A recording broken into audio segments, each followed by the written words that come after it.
Hello and welcome. Some practices once considered normal in times past are considered abhorrent now. The slaughter of whales for their oil was once unremarkable. Australia and New Zealand, once actively involved in hunting whales, are now fierce advocates for the preservation of whales. Far better to watch these gentle giants than to kill them. In 1789, an American whaling boat visited the south coast of Western Australia, and the crew saw an abundance of southern right whales. Word got around, and it wasn't long before these were fished out. Whaling became one of the first industries in Western Australia. In the city of Fremantle, you can see where prisoners carved a tunnel below the roundhouse in 1837 to give access from the beach to the town. Two local whaling companies were operating nearby. These were the Fremantle Whaling Company at Bathurst Beach below the Roundhouse Jail in Fremantle, and the Perth Whaling Company based at Carnac Island. The first whale was caught by the combined efforts of the two companies in June 1837. Whalers were recorded at Chains Beach in Albany in the 1840s. Norwegian whalers dominated from the late 19th century using improved technology such as explosive harpoons. The industry declined in the late 1920s as prices for whale oil dropped and stocks diminished. Renewed interest in whaling came with World War II. Shortages of whale products, particularly oil, during the war prompted private companies and the Australian government to re-establish whaling in Australia. In Western Australia, where large numbers of humpback whales migrated from the Antarctic along the southern and western coasts, private companies established land-based whaling stations in Albany and Point Clotes near Exmouth. The Point Clotes whaling station was used intermittently from 1915 to 1957. The original Norwegian company there was known as the Western Australian Company and was sold to a group of Australians after World War I. After changes of ownership, the Moore family bought it, naming it the Norwest Whaling Company Proprietary Limited. In Albany, the Chains Beach Whaling Company was formed by a family syndicate of 8 fishermen headed by 2 local men. Much of the station was constructed from old mining equipment. The flensing deck was built over a natural rock slipway with steam winches installed further up the shore to haul the carcasses onto the deck. The initial quota for the first year was 50 humpback whales. In 1954, the station loaded 1,016 tonnes of whale oil extracted from 120 whales. Following record low catches in 1962, the International Whaling Commission ended whaling of humpbacks from Antarctic stocks, so the company commenced hunting sperm whales instead. Whaling continued from the station until 1978, when the last whale was legally caught in Australian waters. Between 1949 and 1959, almost 17,000 humpback whales and 15,695 sperm whales were killed as part of Australian whaling operations. Graham Chittleborough of CSIRO in 1960 reported that the humpback whale population has declined to a point where immediate action is necessary if its complete destruction is to be avoided. The Chains Beach Whaling Company closed in 1978 and was converted into a museum named Albany's Historic Whaling Station. Nowadays, aircraft that fly out to sea are carrying tourists. In the past, aircraft flew out to sea with pilots who spotted whales so they could direct the whale catcher boats. At Point Clotes, the Norwest Whaling Company Proprietary Limited used the Piper Apache aircraft flown by Bob Moore Jr. to spot whales. This is an aircraft that you wouldn't want to fly far away from land in. As it happens, sperm whales track close to shore. Pilots who flew for the Chains Beach Whaling Company included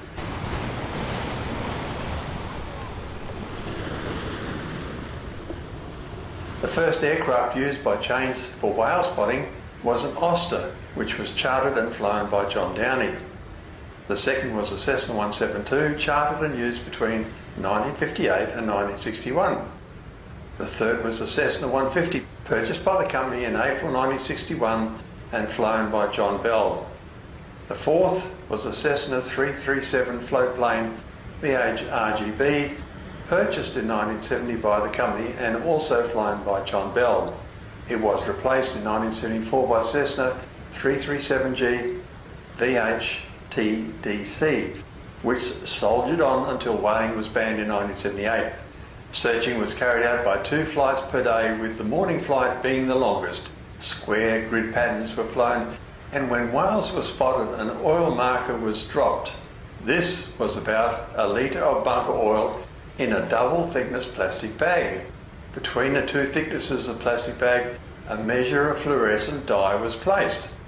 On impact, the plastic bag split and the dye gave an instant mark which lasted about 15 to 20 minutes, by which time the oil had formed a small circular slick which lasted for several hours and gave a reference point in the ocean. No GPS back then. The chasers were asked to switch on their radio beacons, 1 ship at a time, and a more accurate course and time to run was given by the pilot.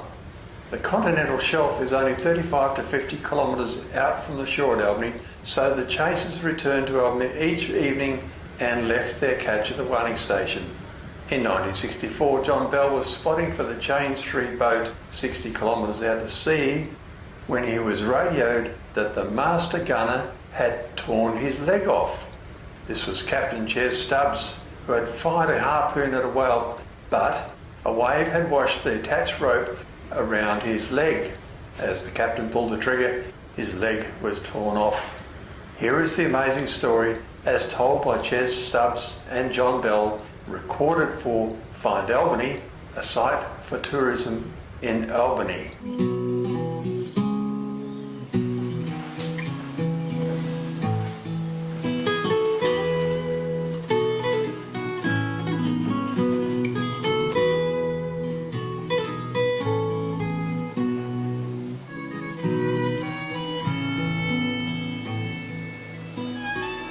Back in the floatplane days, of course, I think 1965 from memory. Just an ordinary whaling day, big swell as I recollect, but not much wind. And it was late morning or midday, because I do remember the fuel was getting a bit low and I was about to head back. And I was just hanging on while Ches was chasing this particular whale. In fact, as soon as he pulled the trigger, I remember sort of turning and heading for home. But then a few minutes later, one of the crew called up and said the skipper had had an accident, and what were the chances of picking him up and whipping him into the hospital. And I had to make a quick decision. The seaplane, although it's called a seaplane, is really a calm water machine, and you have to be very careful landing in the open sea. It can be quite dangerous. But all things considered, I decided, well, at least we'll land and then have another look at the situation.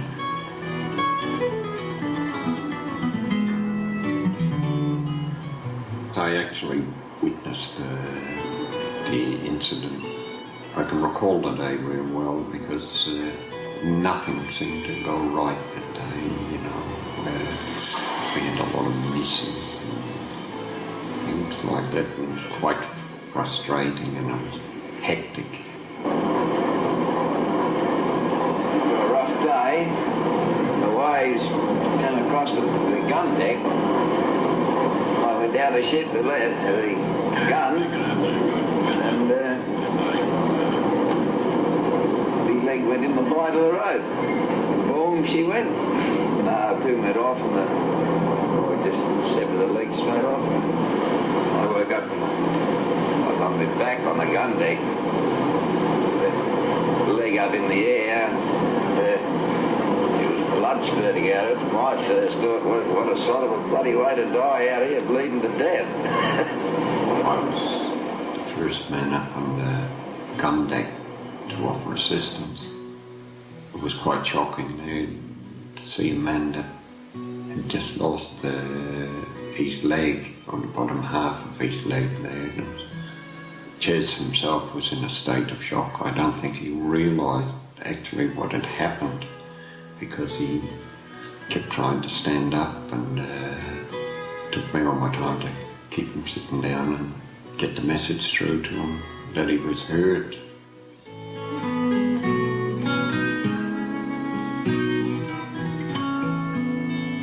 Someone went up to the medicine chest there and they got some morphine tablets, and he was given a couple of morphine tablets, and it seemed to help, and also a tourniquet was applied to his leg to stem the flow of blood.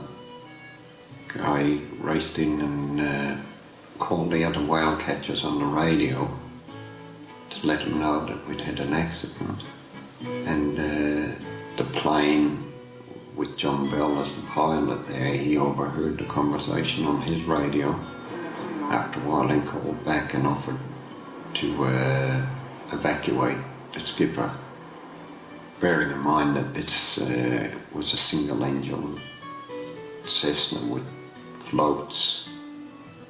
So anyway, I landed and taxied up to the ship, and sitting on the water, of course, then had a much better idea of what we're up against, to the point where I thought, well, heck, we've just got to go on with this. At that stage, of course, it was rather awkward to have, just taken off and headed in and left him behind. The aircraft, of course, with the wings sticking out, you can't just come alongside a ship. So we had to make use of the rubber dinghy we carry in the aircraft, and then they had to get Ches into the dinghy and then across to the aeroplane. Paddy Hart, who was one of the crew members at that stage, ended up in the water pushing and helping to get this dinghy across, which was pretty brave, I thought, because they'd been shooting whales and that used to attract sharks. When they tried paddling, and then it just kept going round in circles. So I could see that they weren't going to make it that way. So I dived in and swam the raft across to the aeroplane, and we loaded Ches aboard and Alf Lawrence. But when the plane tried to take off, the seas being so rough that he couldn't get airborne, so John Bell decided that there was too much weight, and it was decided to get Alf Lawrence to leave the craft, and then it was discovered that Alf couldn't swim, so I swam the raft back over to the plane, then swam it back to the ship. Also, I remembered something I'd read about seaplanes during the war, that in conjunction with ships you could use the ship to calm the water down a bit by getting them to steam off at full speed and then doing a tight turn, which had the effect of flattening out a fair area of water. So we got the ship to do that, and on the second occasion I was able to get airborne with Ches, and then on the radio we had the doctor and the ambulance and all that lined up. They were in fact waiting at Emu Point, so I landed there and dropped him off, and away he went. We did have one worrying moment. He actually passed out on me halfway in and fell on the control wheel, and he was a fairly big heavy man. I remember I strained a few muscles, sort of first of all getting him back off the control wheel and sort of holding him in the seat for a bit.